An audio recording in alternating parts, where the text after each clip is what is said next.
આજે 15મી ડિસેમ્બર છે.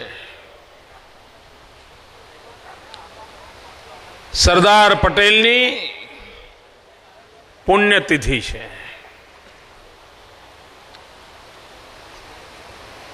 એકસઠ વર્ષ પહેલા સરદાર સાહેબે દેહ છોડ્યો હતો. સરદાર સાહેબને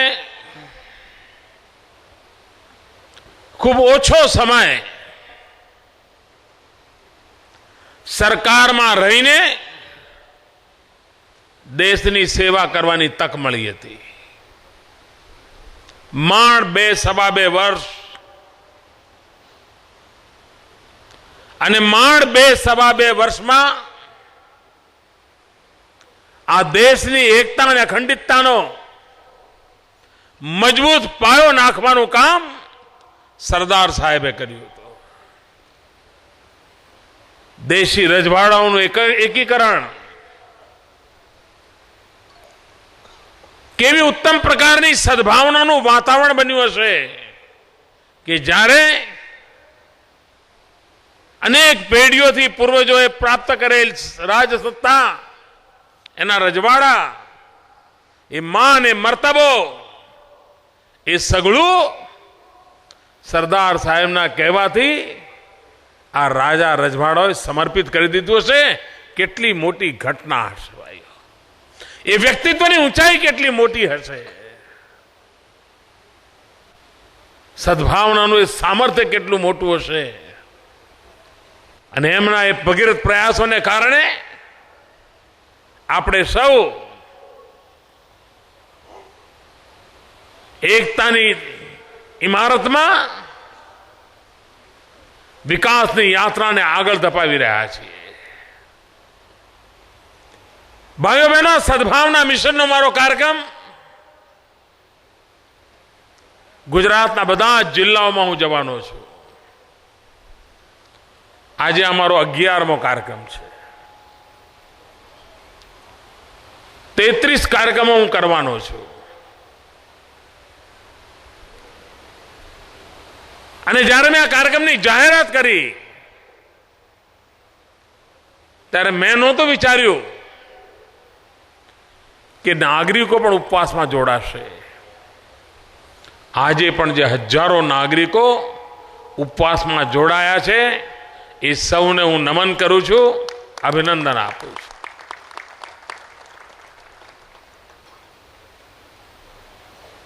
અહીંયા કેટલીક બહેનો મળવા આવતી હતી.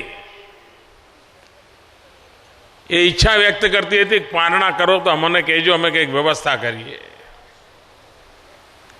મેં એમને કહ્યું કે તમારી લાગણી સાચી છે, પરંતુ મારા ઉપવાસ એવા છે કે મારા પારણા આવતીકાલે સવારે થવાના છે.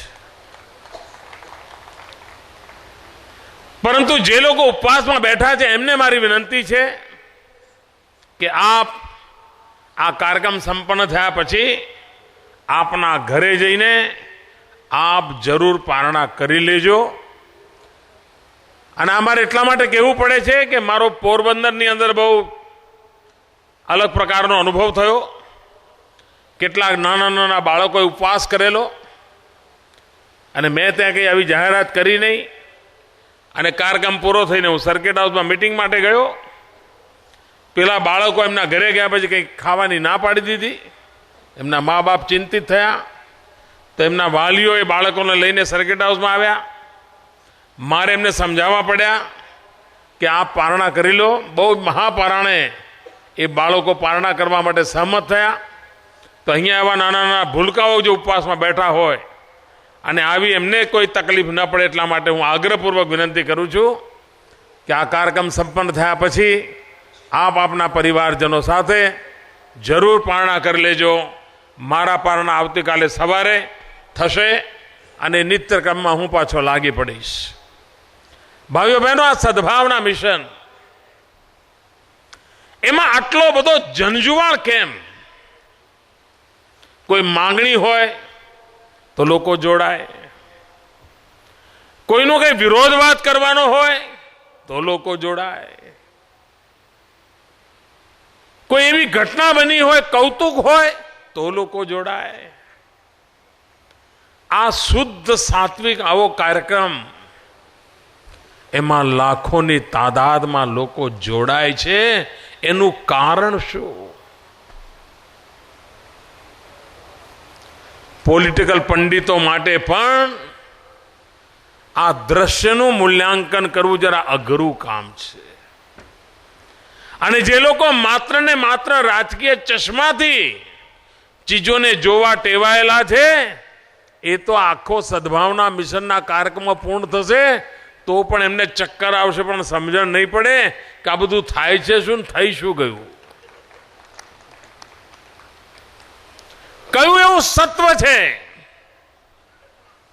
કઈ એવી પ્રેરણા છે કે જેમાં કશું જ નથી લેવાનું, અને છતાંય લાખો લોકોની મેદની આ કાર્યક્રમમાં ભાગીદાર બને છે અને આખો દિવસ પલાઠી વાળીને એમાં જોડાય છે. કારણ શું? કારણ બહુ સાફ છે ભાઈઓ બહેનો. ગયા 10 વર્ષથી ગુજરાતની જનતા પર માનસિક અત્યાચાર કરવામાં આવ્યા છે. ગુજરાતના ગૌરવને હણવા માટેના ષડયંત્રો થયા છે. દેશ અને દુનિયામાં ગુજરાતને બેઇજ્જત કરવા માટેનો કોઈ મોકો જતો કરવામાં નથી આવ્યો. કોઈ એવું માધ્યમ નથી છોડ્યું કે જે માધ્યમથી ગુજરાત પર હુમલો કરવાની કોશિશ ન થઈ હોય. અને કોઈ એમાં બ્રેક જ નહીં, નોન સ્ટોપ ચાલ્યા જ કરે. કોઈ પણ ઘટના બને ગુજરાતને જોડી દેવાનું. 6 કરોડ ગુજરાતીઓ બધી ચીજો સમજતા હોય છે, પણ એ ગુજરાતીઓ છે એ ગણતરીપૂર્વક ચાલતા હોય છે. એ આંધળુકિયા ન કરે, કે ગુસ્સો કરીને ઊંચા અવાજે બોલીને વાત બગાડે નહીં. એ મોકાની તલાશમાં હતા કે દુનિયાને અમારે બતાવવું છે કે અમે કોણ છીએ. ભાઈઓ બહેનો, આ સદભાવના મિશન કાર્યક્રમે ગુજરાતીઓને અવસર આપ્યો છે કે અમારી શક્તિના અમારે દુનિયાને દર્શન કરાવવા છે, અને એટલા માટે લાખોની તાદાદમાં આજે લોકો આવે છે. કઈના મનની અંદર કસક છે, એના મનમાં એક ચોટ છે. આ દેશની સેવા કરવામાં ક્યારે પાછી પાની ન કરતું ગુજરાત, એને ભગોબા સિવાય કોઈ કામ નહીં. દિવસ રાત બદનામ કરવાની પેરવીઓ. આપ વિચાર કરો, રાજ્યસભાની અંદર ચિદમ્બરમનો જવાબ, એનું અહીંયા રૂપાલાજીએ વર્ણન કર્યું, અમારા નીતિનભાઈએ વર્ણન કર્યું, પણ તમને ટીવીમાં છાપામાં જોવા મળ્યું. પણ હમણાં ચિદમ્બરે એમ કહ્યું હોત કે સૌથી હાલત ગુજરાતની ખરાબ છે તો હેડલાઇન હોત સાહેબ, હેડલાઇન હોત. ગુજરાતની સારી વાત દુનિયા પાસે ન પહોંચે એના માટે દિલ્હીથી ખેલ ચાલે છે. દિલ્હીથી સવારથી તમે જુઓ છો કેવો માનવ મહેરામણ ઉમટ્યો છે. કલાકોથી હાથ મિલાવવા માટે લોકો ઉભા રહ્યા છે. આ દ્રશ્ય જાહેર જીવનમાં એક અનોખી ઘટના છે, પણ કાલે છાપામાં આવું બધું આવશે એની ગેરંટી નથી. કારણ શું? શું આ પત્રકારોએ મહેનત નથી કરી? સવારથી બેઠા છે, સવારથી. જેમ તમે ભૂખ્યા મર્યા છો એ ભૂખ્યા મર્યા છે. જીણામાં ઝીણી વાત ટપકાવી રહ્યા છે. કેમેરામેન એકે એક દ્રશ્ય ઝડપવા માટે બરાબર ખડે પગે ઉભા છે, અને પોતાનો રિપોર્ટ તૈયાર કરવા માટે એટલા ઉત્સાહથી આ બિચારા મહેનત કરી રહ્યા છે. અને જઈને હમણાં ઓફિસમાં બધું ફાઇલ કરશે ઉમંગ ઉત્સાહથી ફાઇલ કરશે અને એને આનંદ થશે કે વાહ, આજે કેટલો સરસ કાર્યક્રમ થયો, કેટલું સરસ કવર કર્યું. અને નિરાતે ઘેર જશે ને સવારે છાપું જોશે તો એને જે આપ્યું હશે જ નહીં. કારણ એણે તેની ડ્યુટી કરી, એણે તેનું કામ કર્યું, પણ શેઠિયાઓ ઉપર દિલ્હીથી ફોન આવ્યો હશે. દિલ્હીથી ખાસ માણસ એક ફોન કરે છે, ખાસ માણસ, અને કહે છે કે જોજો હો, આ મોદીનું તો કઈ આવું જ ના જોઈએ, અમારા વાળા બેઠા હતા એને જ મેઇન કરજો.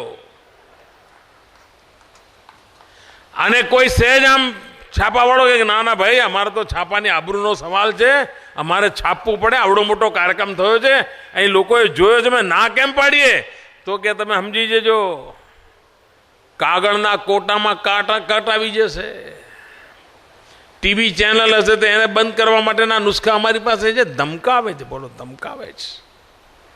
છાપાઓને ધમકી આપવામાં આવે છે. મીડિયાને દબાવવાની દિલ્હીથી કોશિશ ચાલે છે, અને એના કારણે સત્ય દબાવવાના પ્રયત્નો આજે પણ ચાલે છે. ગુજરાતની જનતાને આની સામે ગુસ્સો છે, કસક છે, અને તેથી શાંત રૂપે જ્યાં જ્યાં એને ગુજરાતના ગૌરવની અભિવ્યક્તિ કરવાનો અવસર મળે એ અભિવ્યક્તિ કરે છે. આ સદભાવના વિશન એ પ્રત્યેક ગુજરાતીના મનમાં પડેલ ગૌરવ ગાથાની અભિવ્યક્તિનો અવસર છે, અને એટલા માટે આ માનવ મહેરામણ ઉમટે છે. ભાઈઓ, કશું લેવા નથી આવતા અહીંયા લોકો, કોઈ ચૂંટણી પણ નથી, છતાં પણ આટલી મોટી સંખ્યામાં આવે છે. એનું કારણ આ છે. અને ભાઈઓ બહેનો, મારે દુનિયાને બતાવવું છે કે તમે 10 વર્ષથી જેટલા સાધનો હતા એ વાપરી લીધા, જેટલી તરકીબો હતી તમે કરી લીધી, જેટલા જુલ્મ કરવા હતા એટલા કરી લીધા, પરંતુ અમે ડગ્યા નથી, અમે થાક્યા નથી, અમે રોકાયા નથી. અમારી વિકાસની યાત્રા પૂરજોશ ગતિથી આગળ વધી રહી છે, અને આજે દુનિયાને એની નોંધ લેવી પડે છે. આજે હિન્દુસ્તાનમાં ક્યાંય પણ કોઈ વિકાસ બોલે એટલે તરત જ બીજો ગુજરાત બોલે છે. વિકાસ એટલે જ ગુજરાત, અને કોઈ ગુજરાત બોલે તો સામેવાળો વિકાસ બોલે છે. વિકાસની બાબતોમાં ગુજરાતે નવી ઊંચાઈઓ પ્રાપ્ત કરી છે. આ લોકોને તો ખબર જ નહોતી વિકાસ કોને કહેવાય, બોલો, ખબર જ નહોતી સાહેબ.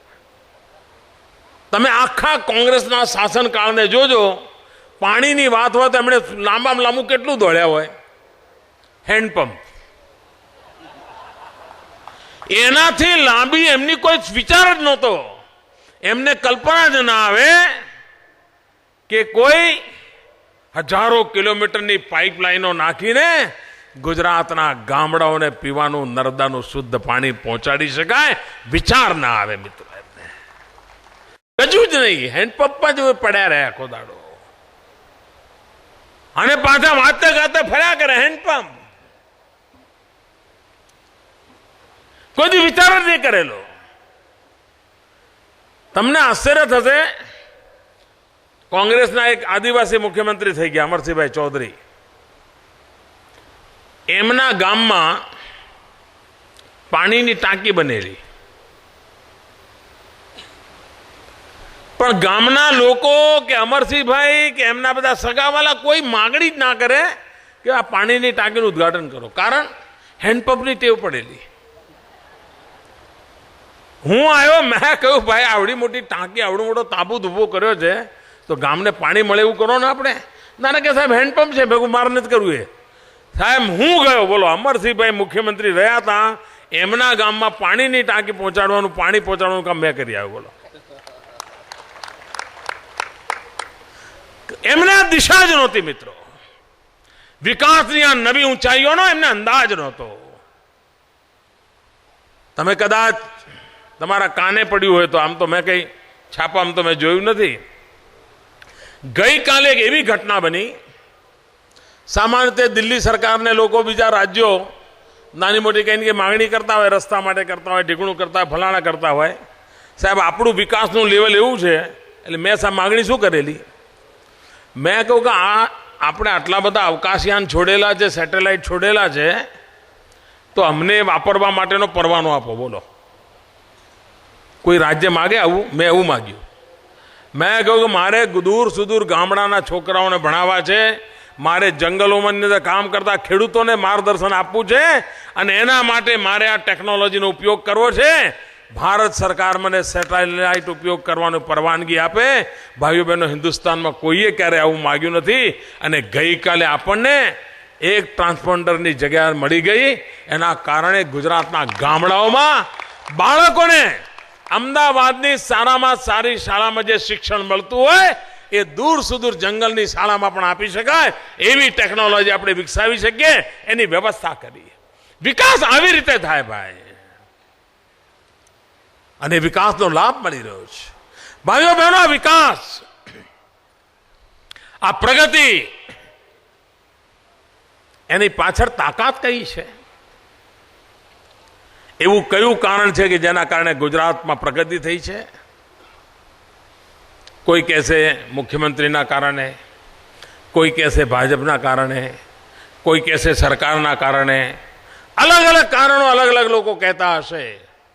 પણ ભાઈઓ બહેનો, આ વિકાસ થયો છે, આ પ્રગતિ થઈ છે, આ વાહવાહી થઈ છે, એના મૂળમાં જે મહત્વનું કારણ છે એ કારણ તરફ આપણું ધ્યાન જવું જોઈએ. અને એ કારણની વાત આપણે દુનિયાને કહેવી છે. એ કારણ આ ગુજરાતના 6 કરોડ નાગરિકોની એકતા. એ કારણ આ ગુજરાતના 6 કરોડ નાગરિકોનો ભાઈચારો. એ કારણ ગુજરાતના 6 કરોડ નાગરિકોએ સંપાદિત કરેલી શાંતિ. એનું કારણ આ ગુજરાતના 6 કરોડ નાગરિકોની સદભાવના.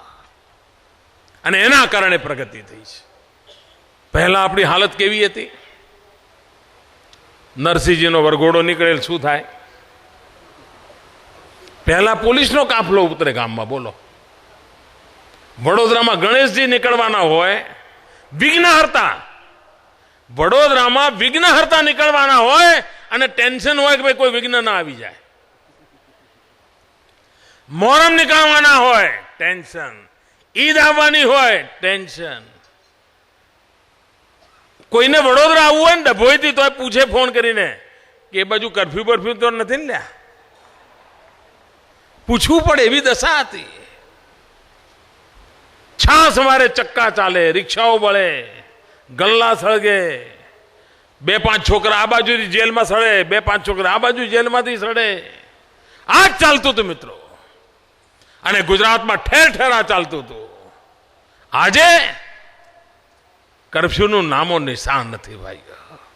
નહીં તો આપણા તો વડોદરામાં છોકરું જન્મે ને તેને મમ્મી બોલતા ના આવડે, પપ્પા બોલતા ના આવડે, પણ કરફ્યુ બોલતા આવડે. એ એના કાકા ન ઓળખતો પણ પોલીસ કાકાને ઓળખતો હોય. કારણ પોળની બાળેને પોલીસ વાળો જ જોયો હોય. કાયમ માટે આ સ્થિતિ હતી ભાઈઓ. કરફ્યુ ને પોલીસ ને દંડાવાળી છાપા તમે કાઢો ને, છેલ્લું પાનું આખું ફોટા ભરેલા પડ્યા હોય કે પોલીસ દંડા મારતી હોય ને, કોઈક દુકાન બાળતું હોય ને, કોઈક રિક્ષા બાળતું. આ જ હતું બધું. બંધ થઈ ગયું કે નહીં ભાઈઓ? શાંતિ થઈ કે નહીં થઈ? બધાનું ભલું થયું કે ના થયું? એ જ તાકાત છે મિત્રો.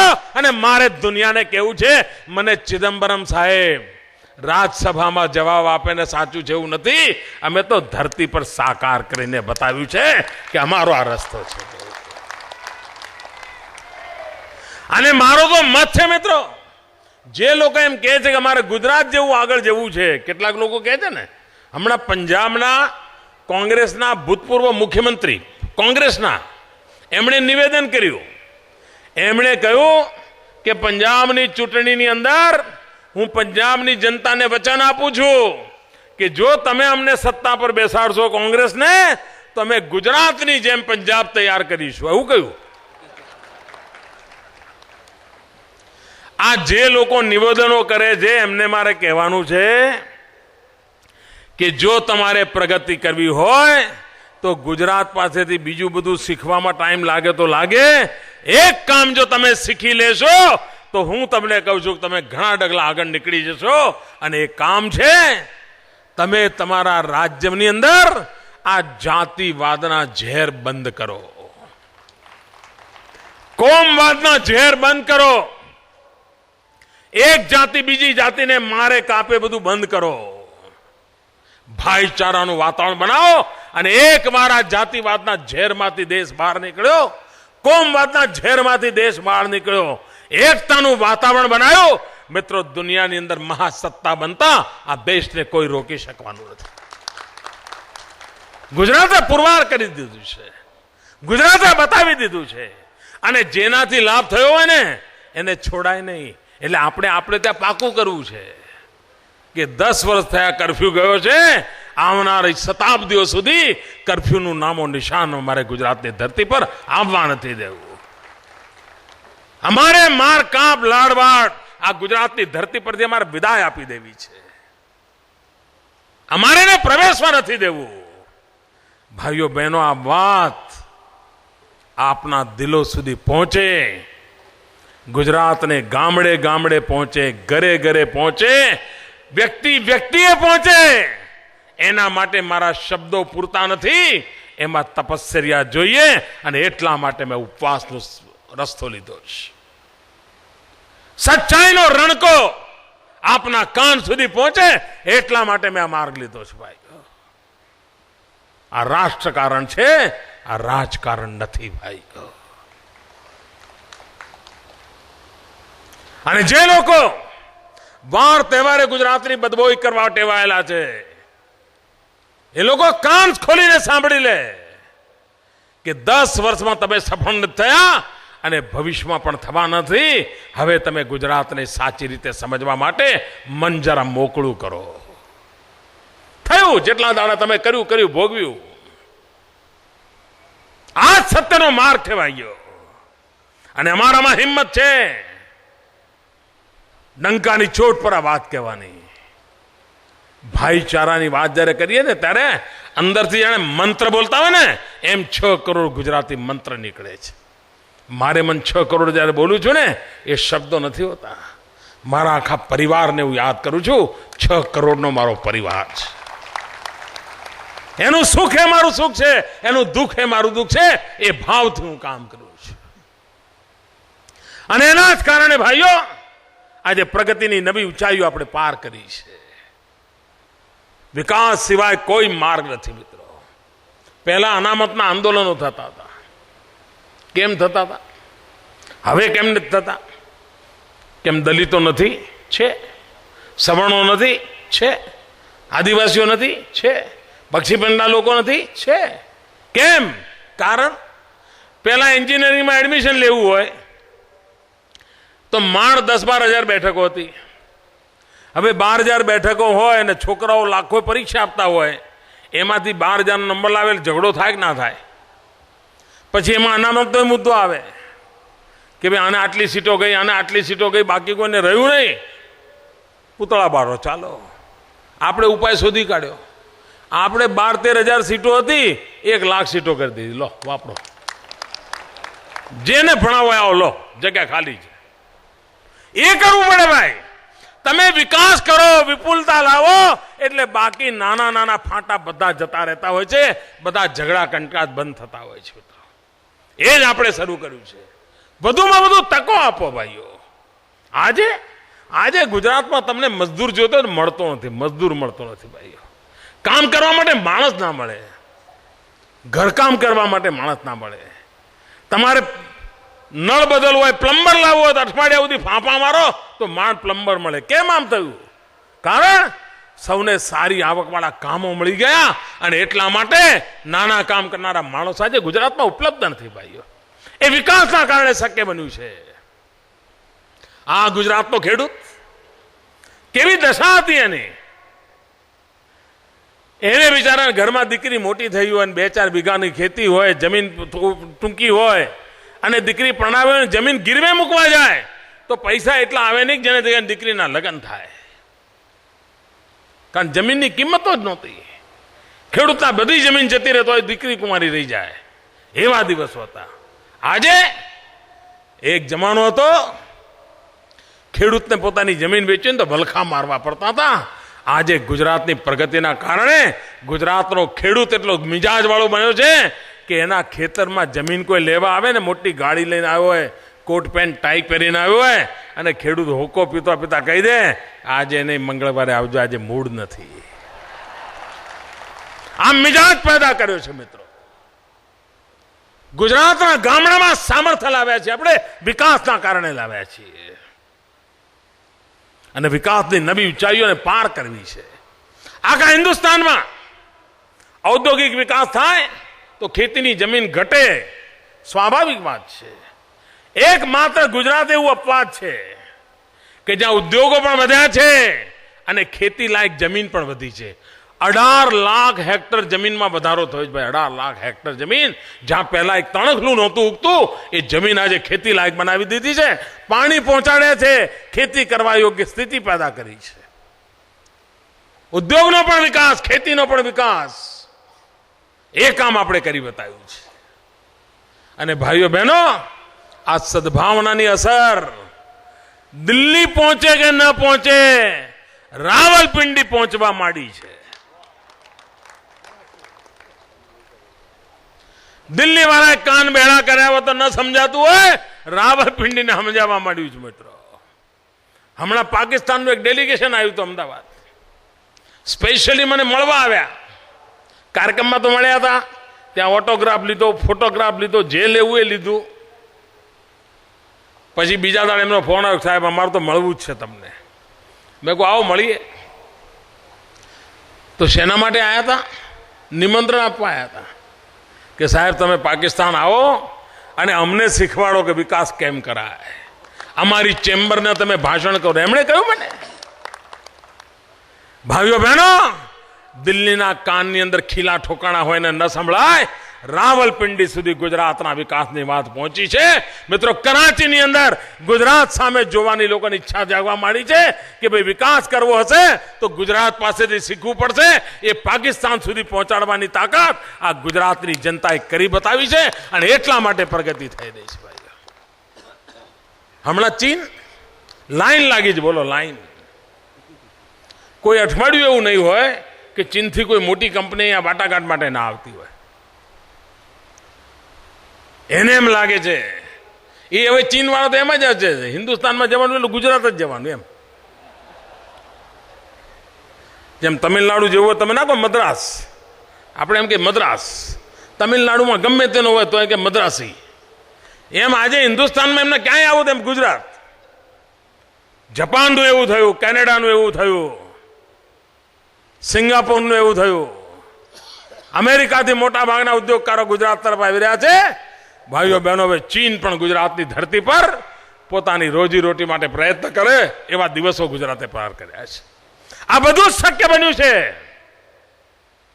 શાંતિ, સદભાવ, એકતા, ભાઈચારાને કારણે.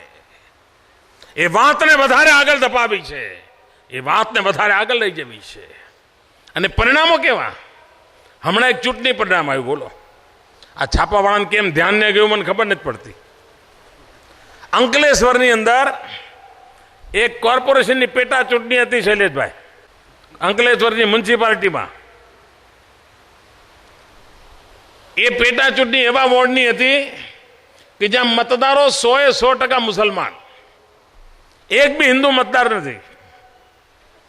ત્યાં કોંગ્રેસ સિમ્બોલ પર લડી, ભાજપ પણ સિમ્બોલ પર લડ્યું. હવે આ અહેમદભાઈનો જિલ્લો, દિલ્હીમાં એમને બિચારાને કેવું કેવું કરવું પડે, પરંતુ અંકલેશ્વરની જનતાએ ભાજપને જીતાડી દીધો. આ સદભાવના છે દોસ્તો, આ સદભાવના છે. માંડ કરીને ડિપોઝિટ બચે એવી પરિસ્થિતિ પેદા કરી. 100% મુસ્લિમ જનસંખ્યા. ભાઈઓ બહેનો, ગુજરાતની અંદર જે લોકો વિવાદ પેદા કરવા માંગે છે, કોમ કોમ વચ્ચે ખાઈ પેદા કરીને પોતાની વોટ બેંકની રાજનીતિ કરવા માંગે છે, એ લોકો આમાંથી સબક શીખે. ગુજરાતને હવે લડવાઈઓ નથી જોઈતી, ગુજરાતને હવે વિખવાદ નથી જોઈતા, ગુજરાતને એક ભાઈ બીજા ભાઈની ખિલાફ થાય એ વાતાવરણ નથી જોઈતું ભાઈઓ. એમને પ્રગતિનો રસ્તો જોઈએ છે. અને હું અંકલેશ્વરના લોકોને, આમ તો આ ચૂંટણીમાં બધા લોકોને અભિનંદન આપવા જોઈએ, પણ અંકલેશ્વરના એ ભાઈઓને સ્પેશિયલ અભિનંદન આપું, સ્પેશિયલ અભિનંદન. કારણ કે આ અભિનંદન દિલ્હી પહોંચવા જોઈએ. સાહેબ, આપણે ગુજરાતમાં પ્રોબ્લેમ બીજો કશો છે જ નહીં, જે છે બધું દિલ્હી જોડે જ છે.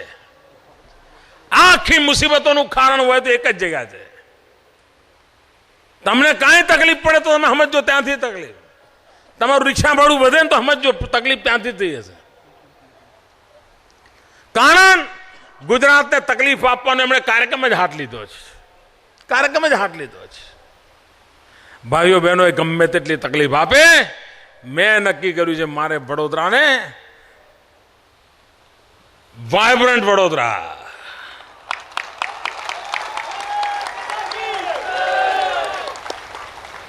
અને આપ કલ્પના કરો ને કે પહેલા વડોદરામાં મકાન ભાડે આમ મળી જાય. આજે મકાન ભાડે લેવો તો કેવા ભાવ બોલાય છે.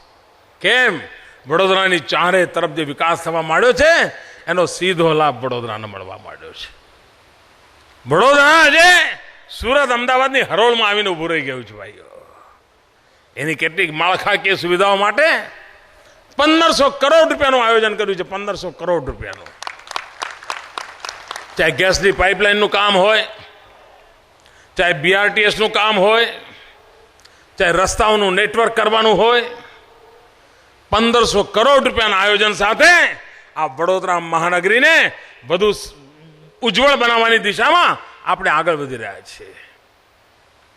સયાજીરાવ મહારાજના 150 વર્ષ ઉજવાઈ રહ્યા છે.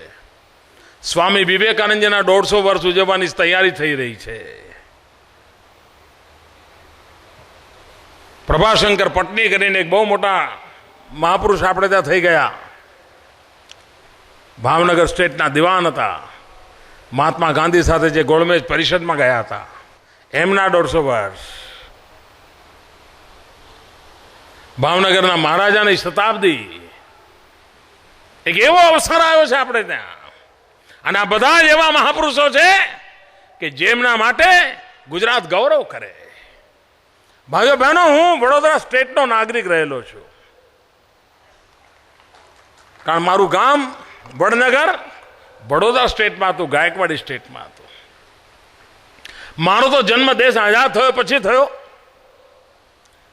રજવાડાઓનું એક વિલીનીકરણ થઈ ગયું તે પછી થયો. પરંતુ બચપણથી ગાયકવાડની પરંપરાની મહાન વાતો મેં સાંભળેલી હતી. નાના હતા ત્યારથી સાંભળેલી હતી. આપ કલ્પના કરી શકો છો મારા જીવનમાં આજે કેવી ઘટના બની હશે ભાઈઓ. એ મારો આનંદ હું વ્યક્ત કર્યા વિના રહી શકતો નથી. આજે આ મંચ ઉપર મેં એક એવી લાગણીશીલ ઘટના અનુભવી છે કે જેનો ઉલ્લેખ કરવાનું મારું મન રોકી નથી શકતો. ગાયકવાડી પરંપરાના વંશજ રણજીતસિંહ ગાયકવાડ પોતાના ભાષણમાં એમ કે આજે અમને એવું લાગે છે કે ગુજરાતના મુખ્યમંત્રી નરેન્દ્ર મોદીની અંદર સયાજીરાવનો અંશ પ્રવેશ્યો છે.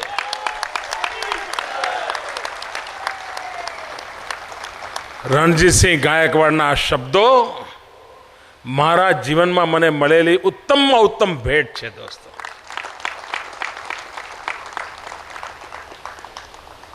હું આ ગાયકવાડ પરિવારનો આભારી છું. કારણ કે એવા મહાન રાજા શાસકો જે પ્રજાના કલ્યાણ માટે જીવનારા, અને આપણે કામ એમનાથી પ્રેરણા લઈને કરીએ છીએ, એનાથી બીજો સંતોષ તો કયો વિષય હોઈ શકે. મારે મન આજે અંતત સંતોષની પળ છે મિત્રો, આનંદની પળ છે કે આ પરંપરામાં ઉછરેલ એ પરિવારમાં જન્મેલ એક વ્યક્તિ, અને જેને બધી સરકારી રચનાઓ જોયેલી છે, જેને રાજ શાસનની વ્યવસ્થાઓ જોયેલી છે, એને જ્યારે મનને સંતોષ થાય કે ગાયકવાડી પરંપરાનો અંશ અહીંયા દેખાઈ રહ્યો છે, મિત્રો એનાથી રૂડું કાંઈ હોઈ શકે નહીં. આ ગુજરાતની વાતને આપણે આગળ ધપાવી છે. આ વાતને ડંકાની ચોટ પર લઈ જવી છે, અને એના માટે આ સદભાવના મિશનનો કાર્યક્રમ છે. આપ સૌ આટલી મોટી સંખ્યામાં આખો દિવસ અમારી વચ્ચે રહ્યા. પ્રદર્શનને પણ બરાબર આપણે માણ્યું, ઝીણામાં ઝીણી વિચો સમજવાની કોશિશ કરી. આ લોક ભાગીદારીની જરૂરિયાત છે વિકાસને માટે. લોક શિક્ષણ લોક ભાગીદારી અનિવાર્ય છે. આ લોક શિક્ષણનું પણ કામ છે, આ લોક ભાગીદારીનો સેતુ બનાવવાનો પણ પ્રયાસ છે. આવો, આપણે અટકવું નથી. હજુ ગુજરાતને નવી ઊંચાઈઓ પર લઈ જવું છે. કોઈ એવું ક્ષેત્ર નથી જ્યાં દુનિયાની સામે આંખ મિલાવીને આપણે ઉભા ના રહી છીએ. એ ઊંચાઈઓને પાર કરવી છે અને એના માટે આ શક્તિને વધારે મજબૂત કરવી છે. આ સદભાવનાના તત્વને જીવનના પ્રત્યેક ક્ષેત્રની અંદર લઈ આવવું છે અને એ આપણે સફળતાપૂર્વક આગળ જઈશું એવો મને પૂરો વિશ્વાસ છે. આજે સરદાર સાહેબની પુણ્યતિથિએ સદભાવના મિશનની અંદર એકત્ર આવ્યા છે ત્યારે સરદાર સાહેબને નમન કરીને એમની એ લોખંડી સામર્થ્ય શક્તિ, સંકલ્પ શક્તિ, એમાંથી પ્રેરણા લઈને ગુજરાત ઝુકેગા નહીં એ મંત્ર સાથે આગળ વધીએ. એ જ અપેક્ષા સાથે જે નાગરિકો અહીંયા આવી ગયા છે એમને હું મળીને જઈશ, કારણ મેં વચન આપ્યું છે. તો આપ સૌનો ખૂબ ખૂબ આભાર. જય જય ગરવી ગુજરાત. બે મુઠ્ઠી બંધ કરીને મારી જોડે બોલીશું, ભારત માતા કી જય, ભારત માતા કી જય, ભારત માતા કી જય.